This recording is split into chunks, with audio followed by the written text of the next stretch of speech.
మన రాష్ట్రంలో అన్ని పార్టీల నాయకులు పేపర్ మీద పులులే. ఇక్కడ పులులు. తెలంగాణ విషయంలో చూస్తే పిల్లులే అయిపోతుంటారు. దానికి సాక్ష్యం రాయలసీమ ఎత్తిపోతల పథకం. చంద్రబాబు గారు ఆపేశారు. ఎందుకోసం? రేవంత్ రెడ్డి చెప్తే ఆపేశారని చెప్పి రేవంత్ రెడ్డి చెప్పుకొచ్చాడు. అబ్బెబ్బే అసలు ఆ ప్రాజెక్టే వేస్ట్ అని ఇప్పటికి కూడా చంద్రబాబు గారు చెప్తారు తప్పించి ఆ ప్రాజెక్ట్ కొనసాగించరు. అది జగన్ మీద ద్వేషమా, రాయలసీమ మీద ద్వేషమా, లేకపోతే తెలంగాణ ఒత్తిడే అంటే ఏమి బయటికి చెప్పరు. బట్ ఇక్కడ ఈయన ఆపుతారు, ఆయన అది నేనే ఆపిచ్చానని చెప్తాడు. ఆంధ్రాకి నష్టం అన్నటువంటి విషయం ప్రతి ఒక్కరికి తెలుసు. బట్ ఎవడో నోరు మెదపడం. అదే సందర్భంలో శ్రీశైలం దగ్గరన నీళ్ళని కరెంటు వాడకానికంటే ఇదివరకు ఏం చేశారు?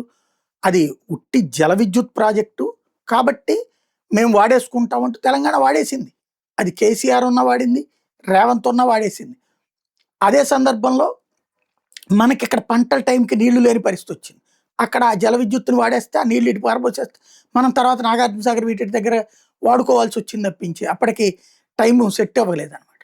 అలా ఇబ్బంది పడ్డాం. ఇప్పుడు మనం విద్యుత్ ఉత్పత్తి చేస్తున్నాం.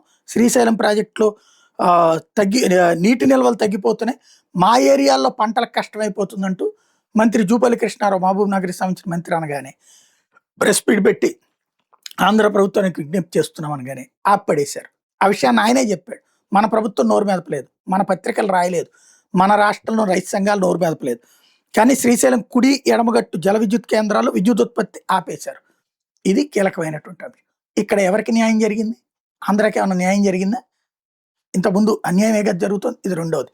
మూడవది, తెలంగాణలో ఆంధ్ర వాటాకు వచ్చినటువంటి బస్ స్టేషన్లో ఒక ఫ్లోర్ తీసుకెళ్ళిపోయేసి తెలంగాణ వాణిజ్య శాఖకి ఇచ్చేసుకుని వాడేసుకుంటున్నారు.